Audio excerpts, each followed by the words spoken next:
Good morning, ladies and gentlemen. Welcome to PVL2601.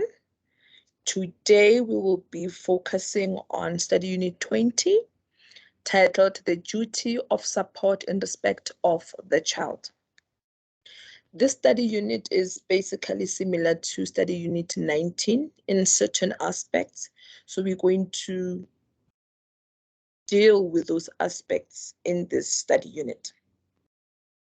Now, the barrier of the duty to support a child.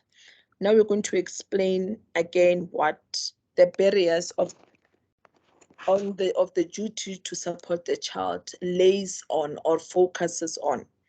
Firstly, the first group it focuses on, it's on the state. That only the state's duty is focused on where the child's parent or family fails to support the child or are unable to meet the maintenance and obligations of the maintenance in respect of the child.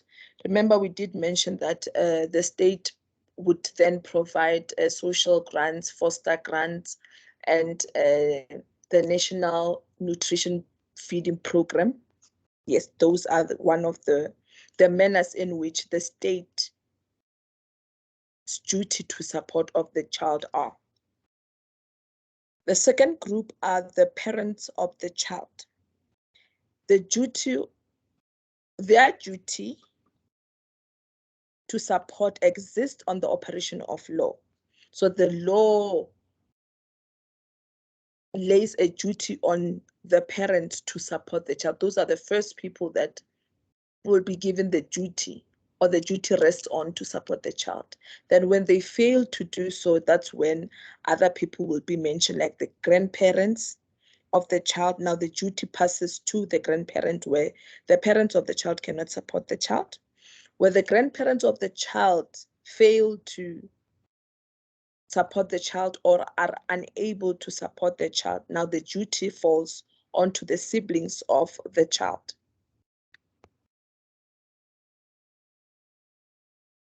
Now, when the siblings of the child are unable to take care or support the child,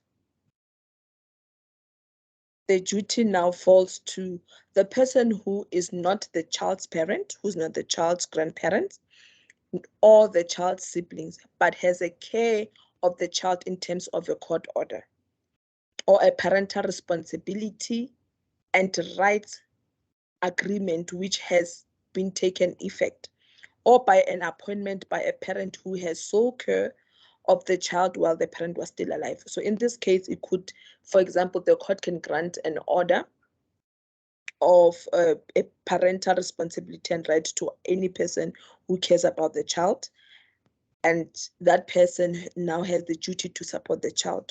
Or it could be by a person who the parent who has sole parental rights, or the child can appoint a person to support or take care of the child. Remember, we did also mention in the past that you knew that this can also take place whereby the parents appoint a guardian or a person to take care of the child in their will. So that's another way that this person can acquire rights to, or the duty rather, to support the child.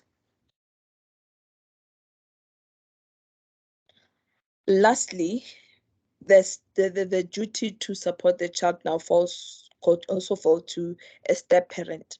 Well, at common law, the step parent was not obliged to maintain his or her stepchild. However, in the decision in the case of Haystack versus Haystack and MB and NB case, they held opposite view, stating that the step parent is obliged to maintain his or stepchild because the Constitution obliges a step-parent to provide his or stepchild with parental care.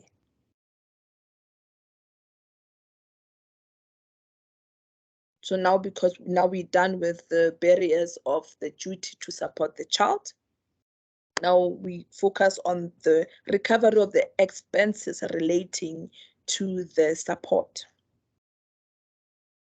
As we did mention in the previous study unit, that a person who has provided maintenance to a child or for a child does not have a right to recourse against the child. A parent who has spent in excess of his or her pro rata share may recover the expenses from the other parent.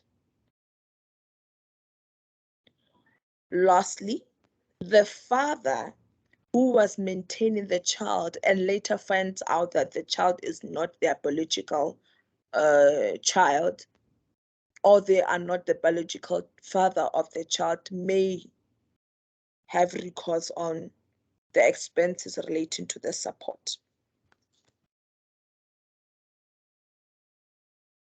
Now we move to our last focus for the study unit, which is the reciprocity of the duty of support.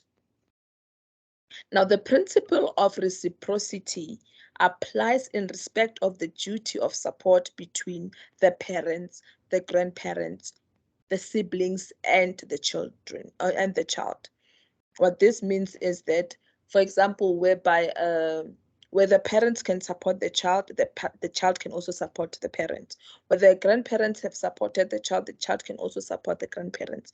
Where the siblings have supported the child can also support the siblings. So now the enforcement of this duty.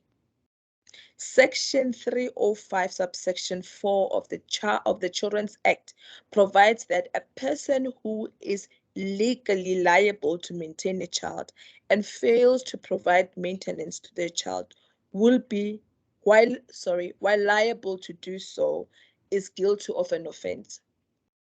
I remember, I think in 2018 or 2019, then the president of South Africa, Mr. Jacob Zuma, did mention that those parents who have court orders and are able to support their children or maintain their children but fail to do so will face imprisonment. So in this case now, Section 305(4) of the Children's Act supports that statement and provides that that person will be guilty of an offense. Now, the termination of the duty of support. The termination of the duties of support can take place by the death of the child, but not the death of the parent. Remember, in this previous study unit, we did mention that termination of maintenance or support of the child does not terminate while in the death of the parent. What happens is that the child can claim maintenance or duty of support from the estate of the parent. Now, the second method or way that a termination of duty of support can take place is by the adoption of the child, where the adoption, for example, the adoption application, it comes through in a positive way and it is granted by the court, then the maintenance, the termination of the duty of support now takes place. Another way that the termination of duty of support can take place is when the child becomes self-supporting. This is usually in a financial manner. So we move on to the another termination of support, the termination of duty to support, where the child enters into a civil union or a marriage, But note that the child can claim maintenance from his or her parents, grandparents, or siblings if their spouse, the child's spouse, or a union partner is unable to support them.